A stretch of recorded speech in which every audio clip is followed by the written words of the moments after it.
హల్లెలూయా. ఇది నా వాక్యము. యోమ్ దెబిరీం 27వ తారీఖు 2వ నెల 2025వ సంవత్సరం. మన దేవుడు మాట్లాడుతున్న చక్కటి మాట. రోమీయులకు రాసిన పత్రిక 2వ అధ్యాయము 21వ వచనం. ఎదుటి వానికి బోధించు, నీకు నీవే బోధించుకొనవా. ఎదుటి వానికి బోధించు, నీకు నీవే బోధించుకొనవా. వాక్యము 2 అంచుల ఖడ్గము. మనసులో ఎవరన్నా పెట్టేసుకొని ఇంక ఈ వాక్యాన్ని వాళ్ళకి ఇష్టం వచ్చినట్టు చెప్పేయచ్చు అనుకుంటే హృదయ రహస్యాలు ఎరిగిన దేవుడు ఉన్నాడు. అదే వాక్యం ద్వారా నీకు కూడా దేవుడు గట్టిగా బుద్ధి చెప్తాడు. బోధ చేస్తున్న వాళ్ళు ఎలా ఉండాలట? మనకి మనమే బోధించుకోవాలంట.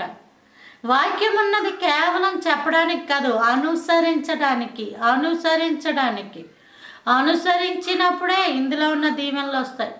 ప్రతి ఒక్కరికి అంతే. తప్పుడు మార్గాన్ని చెప్పడం కానీ, తప్పుడు పద్ధతుల విధానాలు నేర్పించడం కానీ చేస్తే దేవుడు జీవము గల దేవుడు, చూచుచున్న దేవుడు, వింటున్న దేవుడు, ఆయన మాట్లాడే దేవుడు.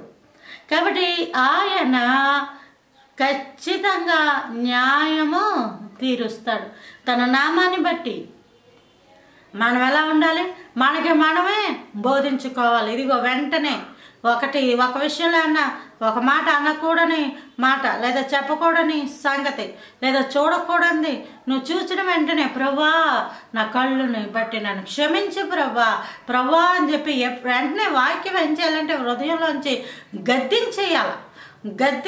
అప్పుడు గద్దింపునకు లోబడి, మనస్సాక్షికి లోబడి దేవుని పాదాల దగ్గర ఆ విషయం పెట్టుకొని ప్రార్థించుకున్నప్పుడు దేవుడు ఏం చేస్తాడంటే దానిలోంచి వారిని విడిపిస్తాడు. కాబట్టి ఎప్పుడూ కూడా ఈ బైబిల్ అన్నది ఎదటి వాళ్ళకి చెప్పడానికి కాదు, మనకి మనం నేర్చుకోవడానికి. Praise the lord. హల్లెలూయా.